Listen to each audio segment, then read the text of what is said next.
آپ صلی اللہ علیہ وسلم فرماتے تھے، جب دو مسلمان اپنی اپنی تلواریں لے کر بھڑ جائیں تو قاتل اور مقتول دونوں دوزخی ہیں۔ میں نے عرض کیا، یا رسول اللہ، قاتل تو خیر ضرور دوزخی ہونا چاہیے، مقتول کیوں؟ فرمایا، وہ بھی اپنے ساتھی کو مار ڈالنے کی حرص رکھتا تھا، موقع پاتا تو وہ اسے ضرور قتل کر دیتا، دل کے عزم صمیم پر وہ دوزخی ہوا۔ صحیح بخاری، حدیث نمبر 30۔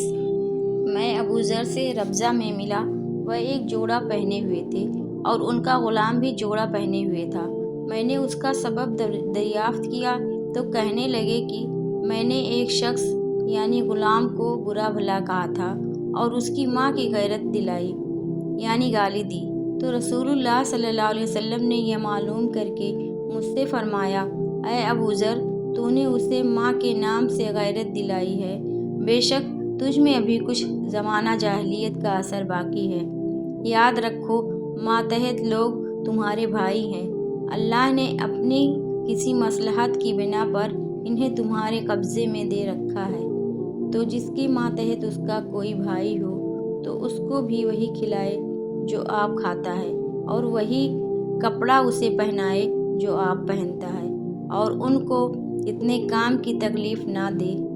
کہ ان کے لیے مشکل ہو جائے، اور اگر کوئی سخت کام ڈالو تو تم خود بھی ان کی مدد کرو۔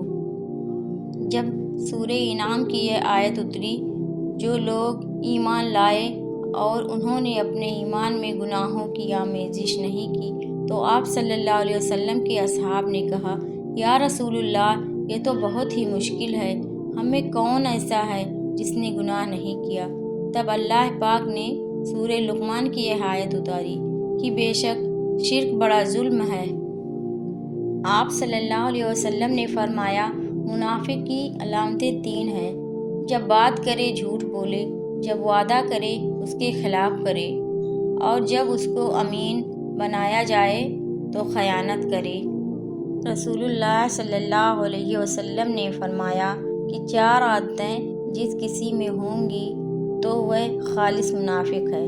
اور جس کسی میں ان 4 میں سے ایک عادت ہو تو وہ بھی نفاق ہی ہے، جب تک اسے نہ چھوڑ دے۔ وہ یہ ہے،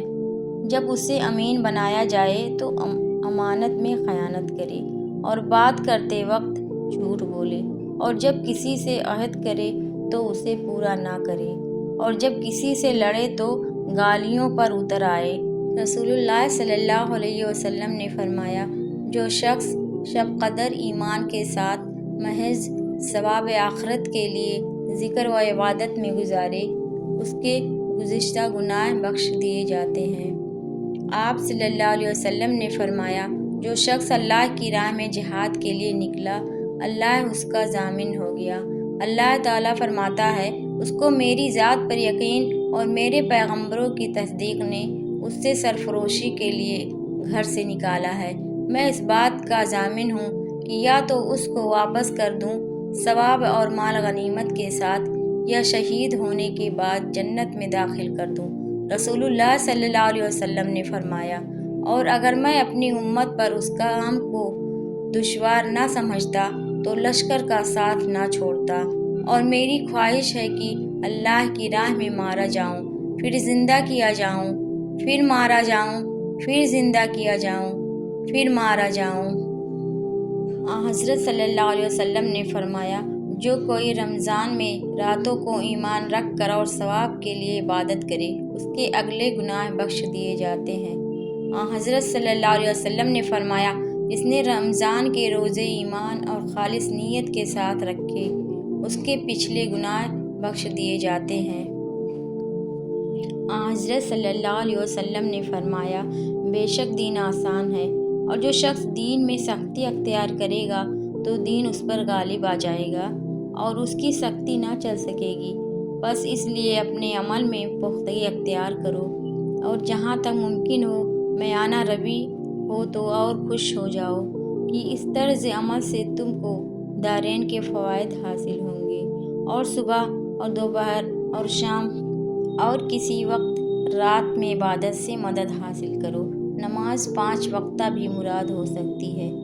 کی پابندی سے ادا کرو۔